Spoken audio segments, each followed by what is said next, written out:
Hey, welcome back to ISBN-Depth, and today we are going to be talking about one of our favorite topics, which is Banned Book Week in September, which is what month we are in, luckily. And before we dive into that, though, we do want to go over some general notices and some upcoming events. So all three of our branches, KFL, Kodak, Seymour, will be closed Monday, September 5th for Labor Day. Yes, in September is library card sign-up month, so make sure you guys come and stop by. If you don't already have a library card, what are you waiting for? We would be more than happy to see your shining, smiling faces and get you signed up. And if you already have a library card, but it's been a couple years since you've been in here because of COVID or life or just whatever, you can come in and we can get you a new card if you've lost it, or we can update the one you still have. We always love it when our patrons return. Small blurb, personal blurb for me. My kids' anime club is starting in September. It'll be on the 13th, which is the second Tuesday, from 3:30 to 4:30. So if you have little ones that are interested, send them my way. Storytime events, we've got a few coming up in the next month. We've got Fly Guy visiting, a very popular character. So there'll be 3 times he'll visit, one at each of the branches. We've got Kodak on September 23rd at 11 a.m. Seymour is September 27th at 11 a.m. and KFL is September 29th at 10:30 a.m. So make sure to bring the kids to come see one of their favorite characters, or it could be a new favorite character. Yeah, absolutely. And we have our preschool story time starting back up in September, and this time we are going to have a theme of Don't Go Extinct. Please read at your library. So for Kodak, those will start on September 9th. That will be weekly on Fridays, and that'll happen from 11 a.m. to 12 p.m. For the Seymour branch, it starts on September 6th. Those will be weekly on Tuesdays, also from 11 a.m. to 12 p.m. And here at KFL, those will start on September 7th on Wednesdays from 10:30 to 11:30 a.m. And it doesn't just mean that the preschool kids can read for that. We want kids, teenagers, adults. Every time you read a title, they're going to put it on like a dinosaur footprint, and they're going to stick it up around the library. They want it to look like dinosaurs have tracked everywhere. So Yes. we need to make it look really cool. We'll read you a book. So now we're moving on to our main topic, Yes, I'm so Banned excited. Book Week, which is September 18th through the 24th, but anytime's a good time to read a banned book. So censorship as defined by the American Library Association is the suppression of ideas and information that some individuals, groups, or government officials find objectionable or dangerous. Yes, and books have been banned for so many different reasons. It's really hard to even try and list them all. Honestly, I would say it's pretty impossible because you pretty much have every demographic trying to ban everything for so many different reasons and opinions. But what a lot of people don't realize is that censorship is not an issue of the past at all. It is very much an issue of the present and, unfortunately, the future. And this school year, public and school libraries have seen a sharp increase in the number of book challenges and attempted bans. And most of that is for books with LGBTQ plus material. And if you think it happens at other places, you're wrong. It even happens here at home. We had some challenges in Pride Month about our LGBTQ plus material. And so it's rather unfortunate when that happens because it's hurtful to other members of our community and our staff. So we always hear about people speaking out, but sometimes we need people speaking up in defense. If you like that material, let us know. If you know a friend or a loved one who enjoys that material, speak up for them, because we have a small minority of people who speak out against it, and unfortunately that's the voice we hear. And it's not the people who don't mind it or let people read what they want to read, because a lot of people, I think, don't really mind. And then there's a good group of people that love that because it's about them or for them or about their loved ones. So just kind of keep that in mind if you think, oh, that never happens here, because it does happen here, and it's really hurtful. It is. It's very, very hurtful. And obviously the challenges that we faced here, I mean, just working here for a year, we've already seen quite a bit. But we also had so many people coming in and out loving that display and loving the material, and they were so happy that they could just find that so easily. And the way I view a public library is obviously open to the public and public view. You come here hoping to find something that will fit your moral beliefs and your standards and something that you can find yourself in. And that unfortunately means sometimes your beliefs and your standards aren't going to match other people's beliefs or standards. But that's the wonderful thing about American democracy, that we are supposed to stand up for these individual freedoms and that we can live together in diverse harmony. That is, I think, the goal of America, though we don't always meet that. We fall short sometimes because we're only human. But, and this is not to say that any group that speaks up against it is necessarily bad or wrong. They have their beliefs, but... And you have the right to voice opinions. Yeah, but you shouldn't have the right to take away other people's rights, because that's not what we stand for. So, anyway, moving back onto some statistics, the Library Association said it counted 729 challenges last year to the library, school, and university levels too, as well as research databases and ebook platforms. So that's no small number of books.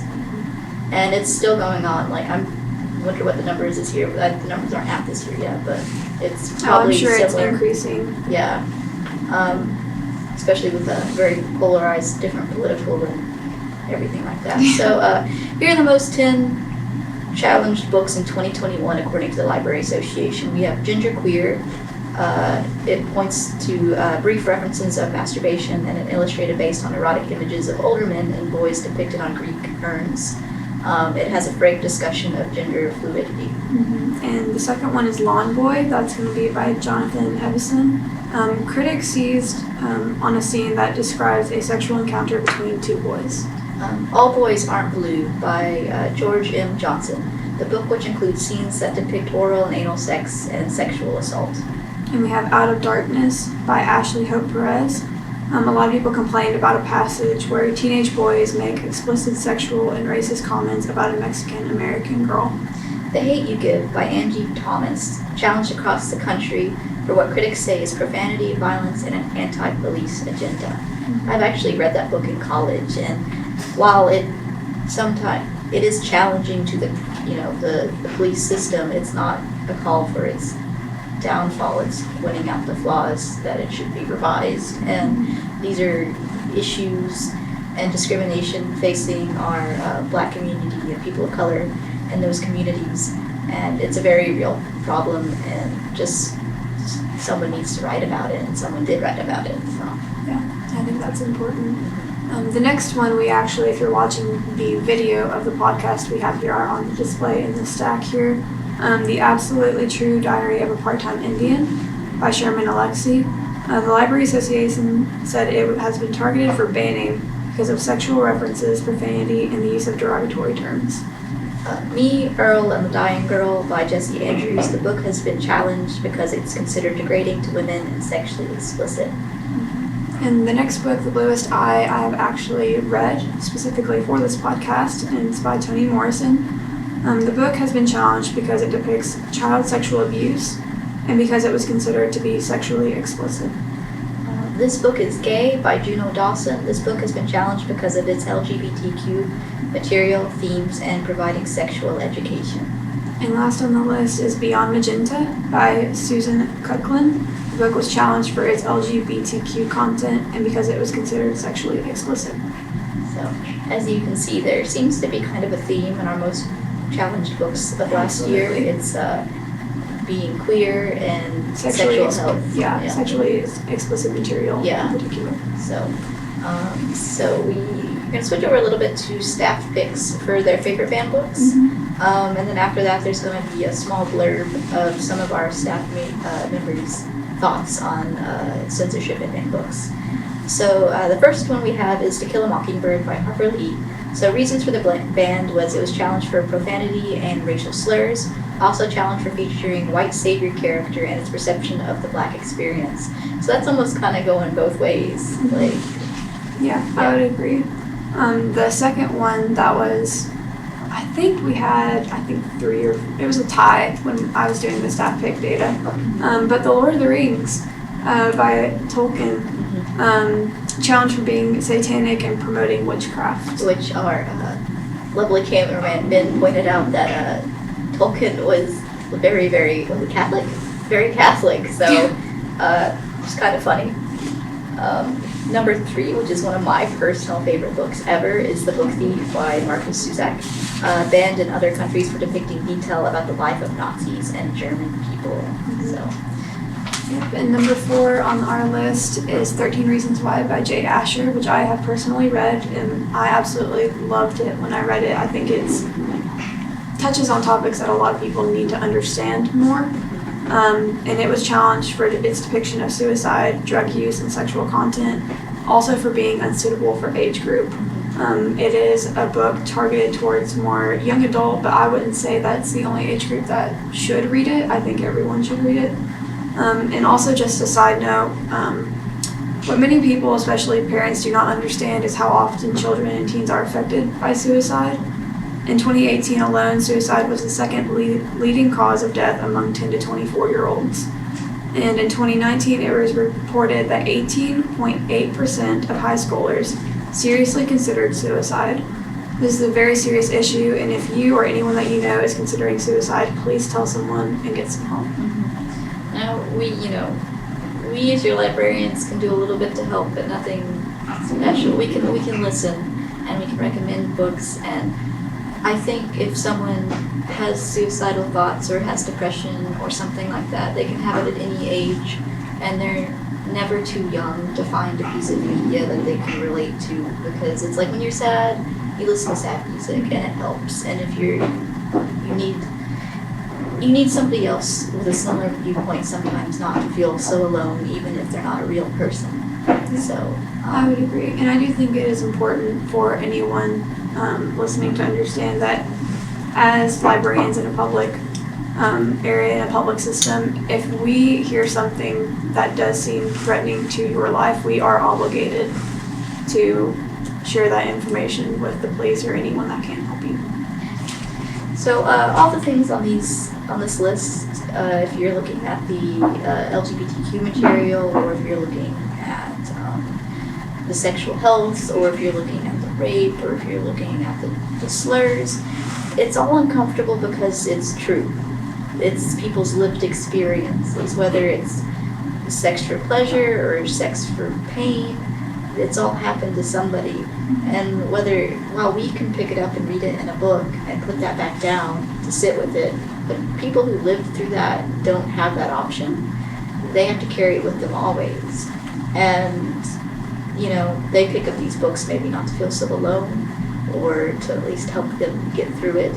And by us reading these things and exposing other people to them, even though they're uncomfortable, we're trying to create compassion. And whatever your religious views or your political views, aren't they rooted somewhere in compassion for people, to make people comfortable and to serve the people and to love one another? You have to start understanding, and even if it's uncomfortable, anything worth doing has never been easy. Yeah. So. And I would also note that I don't think, especially since there are people that have experienced awful things in their life, I do think it's important that even if we never fully understand, that we at least try. Yeah, and books are a quiet way of coming together. Mm-hmm. I would So, anyway, we're going to talk a little bit on the staff thoughts of censorship. These were all put in anonymously. That word. Through the staff picks when they did their book picks. Yeah. So some of these have been edited a little bit just for link. But so the first one I have is, I believe it's important for people to have access to these books. Certain topics like drug use, alcohol use, risky behavior, violence, and suicide are often romanticized. By being able to read these materials, people's eyes may be open to the harsh realities of the consequences of these actions. People may be more empathetic and not so quick to condemn, stereotype, or cast aside just because someone has their own lack of understanding. Another one quoted says, "These books are important because they shed light on the importance of reading books of all kinds about characters that are either mirrors to our own experiences or windows of another's. What may be considered inappropriate material to one may not be to another. The decision to censor material should not be dictated by anyone other than the reader, who has the ability to choose whether or not to read a particular book. This decision should not be made by outside sources. Open-mindedness is far superior to closed-mindedness in granting people an opportunity to understand things from others' perspectives. It causes hate to decrease and love to permeate the hardest of shells. The bottom line about all books is that everyone should have the freedom to choose what they read, whether it has literary value or is accepted as appropriate or not in some people's eyes. That's what freedom and democracy mean and represent. The more you read, the more you learn, and difficult topics are often the ones we need to learn from the most. So what me and Launa have been saying in the podcast, of course, are our own opinions and by no means represent King Family Library or KF or Kodak or Seymour or the Sevier County Library System, but we're not alone in some of our views that the most difficult things are probably the things we need to look at. So. Ignoring a topic will never solve any issues whatsoever. Yeah, it doesn't make it go away. It just causes more hurt. So we did assigned reading like we always do. I did Of Mice and Men by John Steinbeck and Beloved by Toni Morrison. And Launa mentioned she did The Bluest Eye by Toni Morrison. Yeah. Most of Toni Morrison's books have been challenged or banned in some respect because she is unapologetic She's in her real. views of the Black experience and Black lives, and a lot of that makes people uncomfortable. And she's unapologetic in their joy and in their pain, and so anyway, I'm gonna start with Steinbeck's book really quick because it's small and most people have probably read it. I actually never got a chance to read it, and I wanted to, so I think I read it in a couple hours. So it's been banned for profanity, morbid and depressing themes, anti-business attitude, and derogatory to African Americans and the disabled. So my thoughts on it were, it's been made into a play, and I think maybe a movie, and I think it would make a very good play. It's very, I keep touching Beloved. It's a very good play. It made me think of Waiting for Godot, if you've ever watched that or read that play. I think by Samuel Beckett, don't quote me on that. Anyway, I think that millennials and Gen Z would really like this book because there's this disenchantment about working conditions, and when I was reading it, I was like, a lot of this stuff is still pertinent to today's discussions and today's attitudes, and it was written in the 1930s during the Great Depression and the Dust Bowl. And it's, these things don't go away, like poor people don't go away, African American people don't go away, people with handicaps don't go away, and a lot of the treatment has stayed the same, it seems like. And I'd even kind of find the woman in the book who's sort of the antagonist to all the people, she was relatable because she was like, you guys are always casting me as a bad character, maybe, like, she's like, I'm just lonely, I just need a friend, but you all think I'm some harlot and it's my fault. And I was like, yeah, because even me as like a female reader, I was reading through the men's point of view before she challenged it. I went, man, you're right, I'm making decisions based on someone I don't know. So yeah.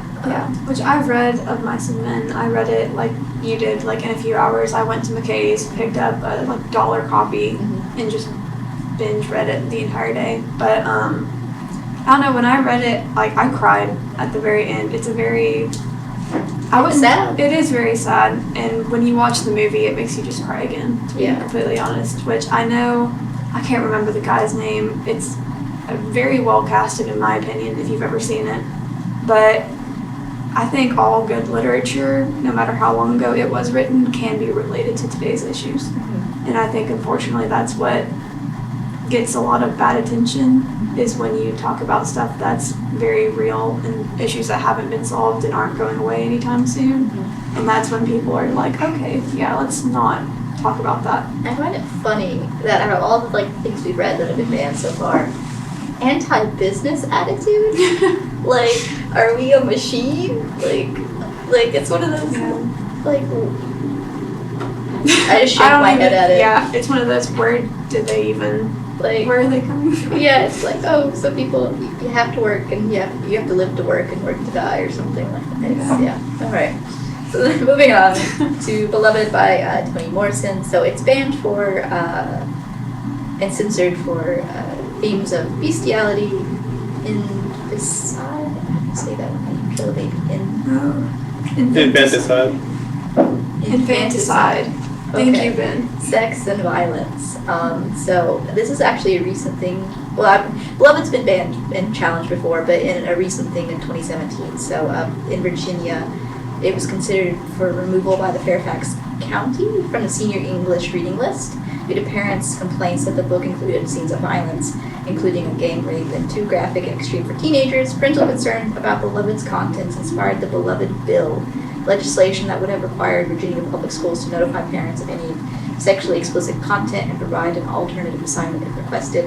The bill was vetoed, but and to some that might seem to have an alternate form of reading might seem like a good idea, but then again, like if they don't get exposed to it this way, they'll either never get exposed to it, which cool, great, you know, perfect world and everything, which we don't live in, and so they don't get that empathy or at least a glimpse into that uncomfortable like subject of a woman's Black experience being raped and abused and things like that. So so if like we were saying, it's not an old thing, it's a new thing that we have to challenge against every day. And I think that's why a lot of the books come up for bans sometimes, is because they're put in schools.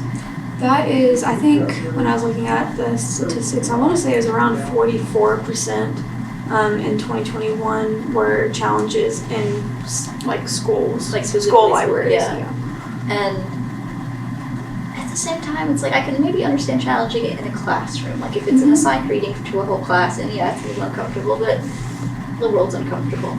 But to have it pulled out of the library completely, vetoing that child's choice of picking that book up is a little excessive. And then of course, the ones that had recent bans, I think it might have been one of Sarah J. Maas's books they wanted to take out of Barnes and Noble.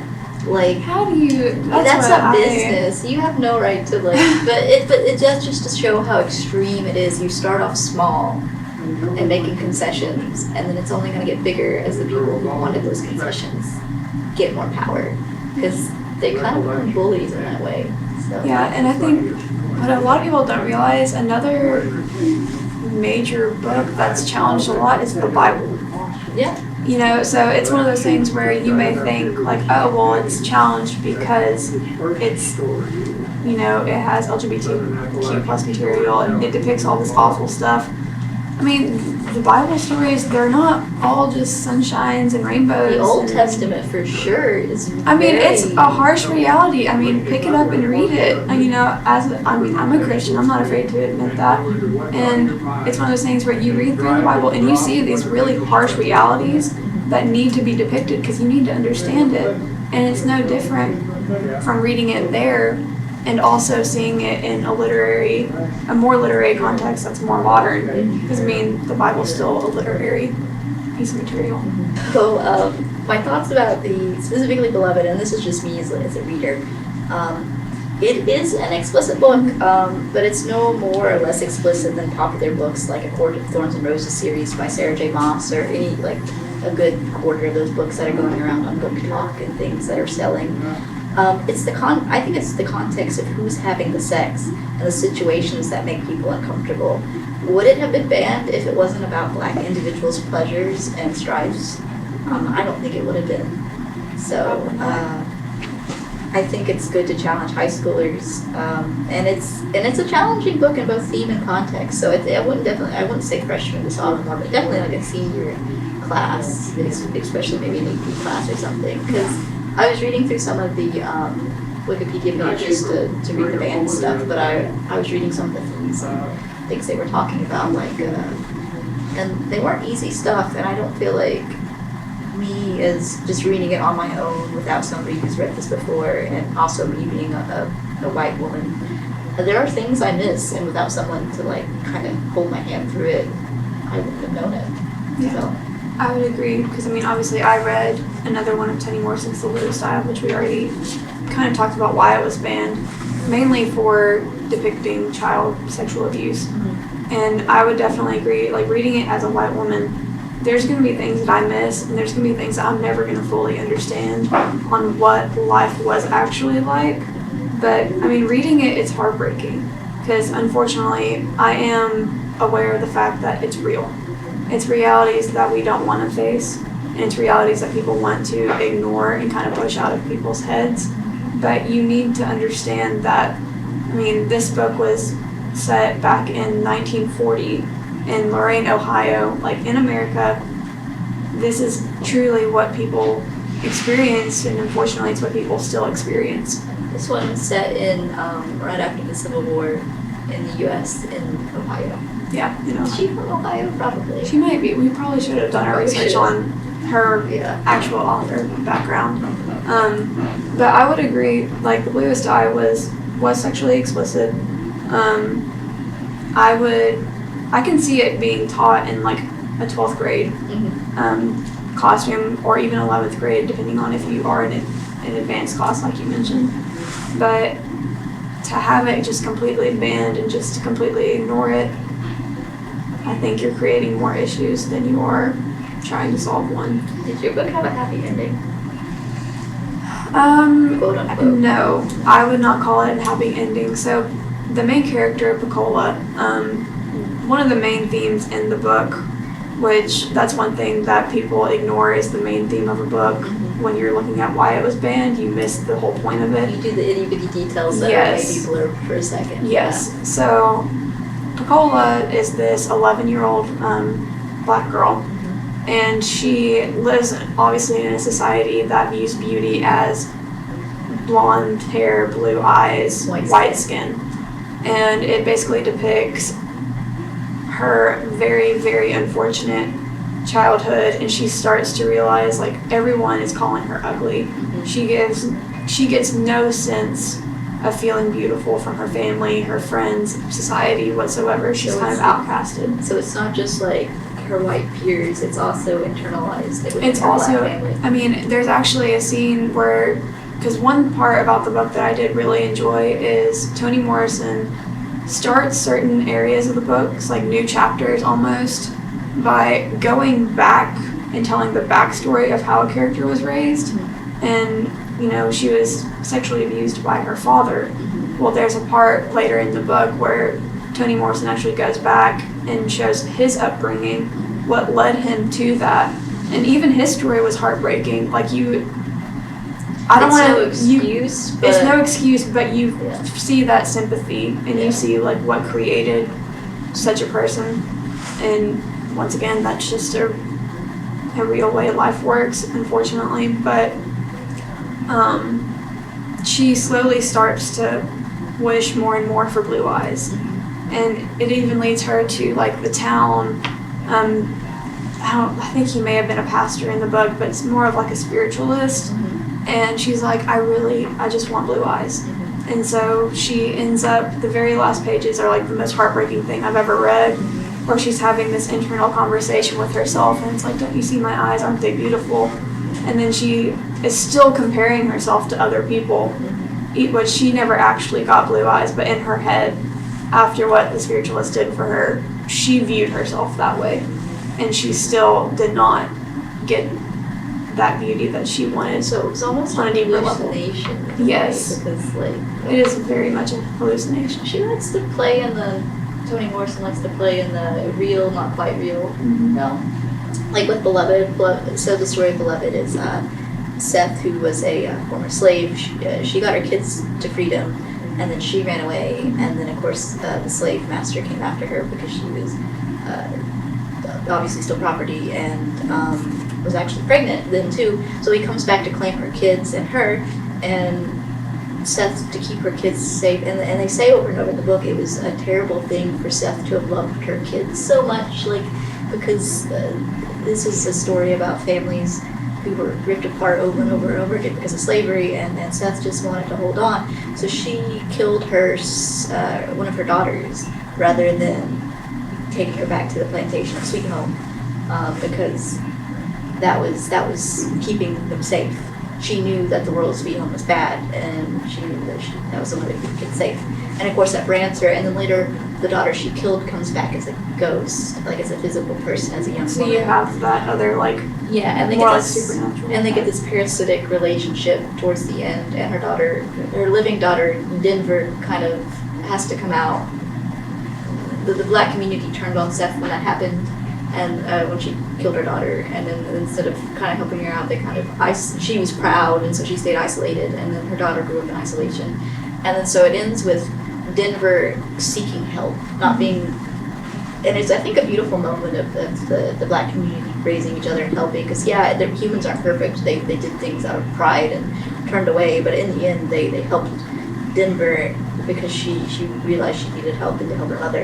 And it ends up with the women of the community coming out and performing like an exorcism of sorts, and then it vanishes beloved, and then Seth, along with her help from her daughter Denver and her romantic interest Paul D, help her face her past, these terrible traumatic stuff, but start to move to the future. And so it does have, I think, a hopeful note of moving forward. So, it was a good book. I think it could have been a little shorter. Like that, just like it wasn't bad. She's a little lyrical and long-winded. Yeah, sometimes. she is very long-winded. I would say the same, especially like I said when she goes back and tells those like almost origin stories. Mm-hmm. Like she has the same thing for Nicola's mother Mm-hmm. as well. And that does get a little long, and you kind of want to sit there and say, okay, let's hurry it up. But then you have to stop yourself for a minute and go, no, this is important. And then there's some stuff you're reading and you're like, I just don't quite get this. And that's just, I think, us not being I mean, that's us being white. who we are as people. Like, what year we're in? 1900s. No, and 2022 going into 2023, it's just some stuff we're not going to understand. And there were uncomfortable moments in there. But the whole time, I always understood Seth's motive. Like, I did get that. I was like, I see what she's coming I from. would 100% agree. I mean, I think we all struggle with insecurity, and that was Picola's biggest downfall in the end. So, I mean, I don't have to have lived in that time period or have the same color of skin as her to relate to it. Yeah. I still found a small bit of myself within the pages of a book that wasn't written about me. Yeah, and the joy of the community coming together to help each other. So to make it a little corny, the joy of the reading community coming together, and they need to just to stand up against censorship and banned books, because we have to be we only hear the bad and the ugly and the angry, and I think most of us, even at our most normal apathetic, we couldn't care less, but because of you. And I'm not necessarily asking you to care, I'm just asking you to speak up, to say this book's fine with me, just don't read it if you don't like it. Yeah. So that's a little war cry. Yeah, I kind of, I was sitting there thinking about it, and I kind of compared it, going into a public library, kind of like going into a department store, like a clothing store. Yeah, not like everything's gonna fit you. Not everything's gonna fit you, and you go in, and you know what size you are. Mm-hmm. You know what you're looking for, and if you pass by a style of jeans that you're like, oh my gosh, I think that's the ugliest thing ever, or I can't stand that, you don't pick it up, you don't buy them. Yeah. Even if it is your size, if you don't like what it looks like, you pass by until you find something you do want. And so you go into a department store looking for something in your style and what you want and what is your size, and you should go into a public library looking for that same thing. And if you try on something that's not your size, you can go, this makes me uncomfortable because it itches, or it's too tight. Yeah. And I don't think people ask themselves when they read something they don't like, why does this make me uncomfortable? Is it because it's different from my views? Which that's fine, we all have our own views for a reason. But does that mean that you should, have the book taken off the shelves? You wouldn't have a pair of jeans taken out of the store. Exactly. You wouldn't say, excuse me, I want to see your manager. I want this entire rack taken out. Yeah, so we could probably talk on this for forever. Absolutely. But we need to be wrapping it up. Thank you for listening if you've listened this far through it.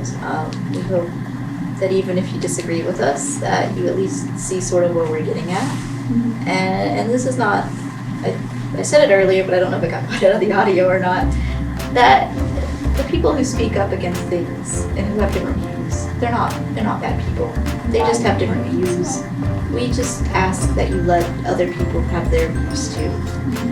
That's all. And that's American democracy. Everybody's supposed to be able to have their own views and not be persecuted. Like, they're not hurting anybody with their book. Yeah. So thank you guys. We really did enjoy this discussion and the preparation that went into it. Yeah. And as always, we'd like to thank Ben, our tech guy, for making it possible. So thank you guys, and I hope you guys enjoy it. Bye. Bye.